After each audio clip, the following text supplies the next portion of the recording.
Assalamualaikum warahmatullahi wabarakatuh. Izin perkenalkan diri, nama saya Alwan Kusuma Darmawan, berasal dari Perguruan Tinggi Institut Teknologi Garut, jurusan Teknik Sipil yang sedang mengikuti program pertukaran mahasiswa dalam negeri yang ditempatkan di Universitas Nusa Cendana, Kupang, Nusa Tenggara Timur. Saya berasal dari Garut, Jawa Barat.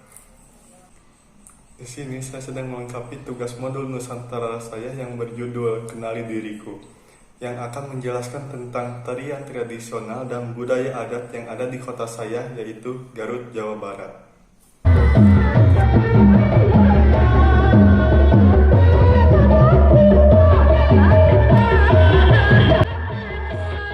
Garut memiliki kesenian yang tak kalah menarik, yaitu dodombaan. Garut memang sangat identik dan terkenal dengan hewan khasnya, yaitu domba Garut. Domba Garut memang sangat terkenal karena kualitasnya yang baik dan memiliki tubuh yang kekar. Domba Garut selain sebagai ikon hewan khas Kabupaten Garut, juga kerap sekali diikutsertakan atau dijadikan sebagai ikon kesenian. Seperti contohnya kesenian adu ketangkasan domba, dan selain itu ternyata ada lagi kesenian yang menjadikan domba sebagai ikonnya. Kesenian tersebut dinamakan dodombaan.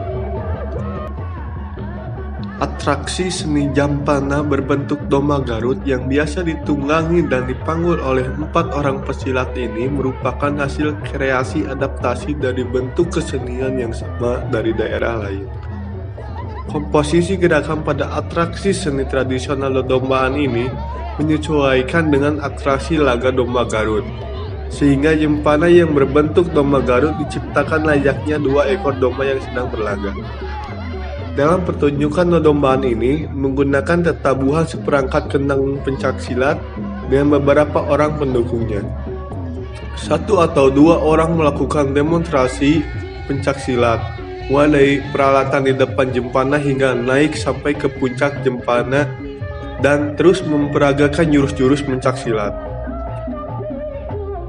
Selain seringkali ditampilkan pada kegiatan berskala lokal, di Kabupaten Garut juga acap kali diminta tampil pada tingkat provinsi. Pada acara-acara tertentu tingkat kabupaten, biasanya dodombaan dipergunakan menyambut tamu dengan cara naik ke atas punggung dodombaan selanjutnya diarak. Pada hari-hari biasa, rombongan kesenian dodombaan ini seringkali diundang untuk mengusung pengantin sunat yang esok harinya akan dihinakan.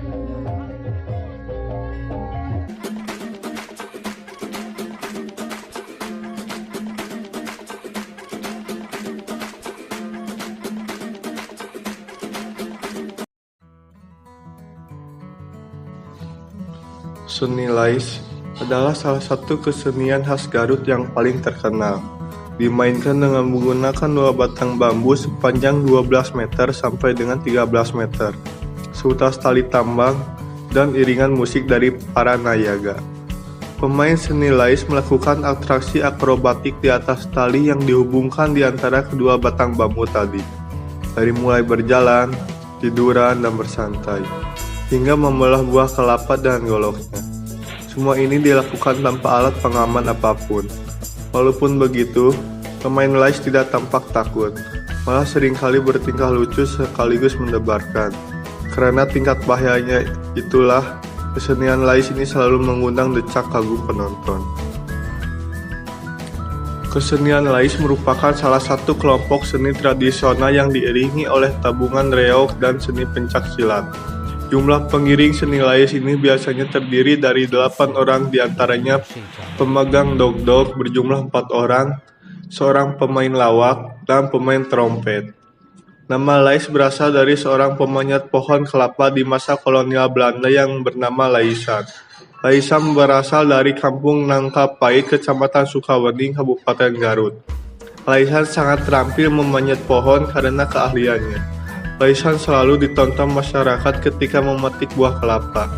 Biasanya para penonton bersorak sembari menambuh benda yang ada di sekitarnya untuk menyemangati Laisan. Karena kebiasaan inilah, para tokoh kesenian di daerah tersebut meminta agar keterampilan ini dimodifikasi untuk dipentaskan di depan khalayak ramai.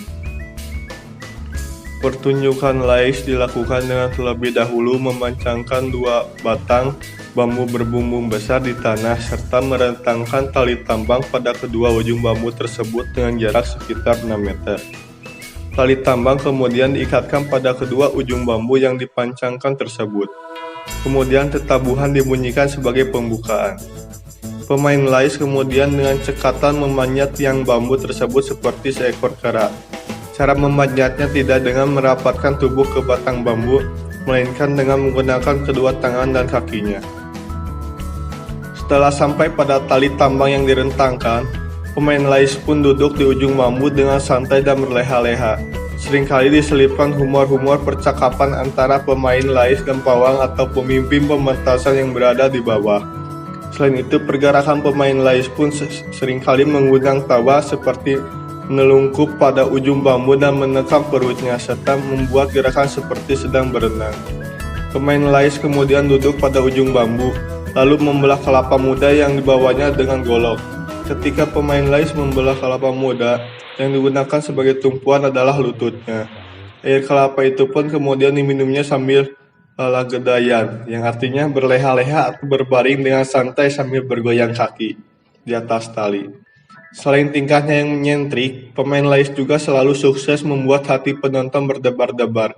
Tanpa pengaman, pemain lais kadang membuat gerakan seperti akan terjatuh, namun dengan sigap kembali berayun pada tali. Gerakan-gerakan ini seperti akan membuat napas kalian terhenti.